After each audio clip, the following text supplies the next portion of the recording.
Just ärkasin madratsi muster põõse peal. Ma polnudki enam uunine, kui tõusin sealt. Kraanist tuli voolisedes sooja vett. Raseerides jalgu ei läinud sissegi žilett. Postkastist lehti polnud keegi varastanud. Ei ühtegi arvet, vaid kiiri sõbrad vanglast. Võilid põrandale ei kukkunud võib-olla ees. Jaride kapis oli veel puhtaid suppükse. Ütle, miks mul on selline tunne, et kohe-kohe läheb halvasti.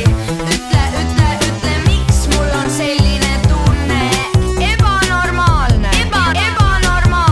Ütle, miks mul on selline tunne, et kohe-kohe läheb halvasti.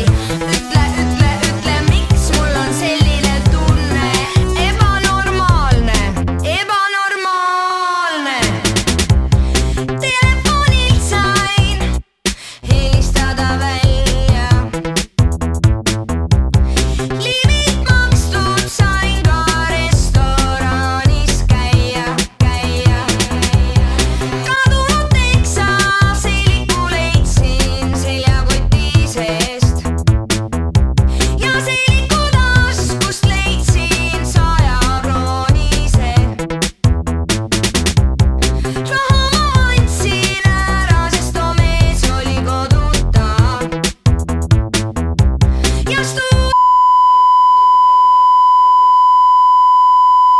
arvuti ei jooksnud kokku ka. Õhtuklubis üks mees muusi tegi põsele. Ja terve päev polnud ekspoissi mu mõtetes. Ütle, miks mul on selline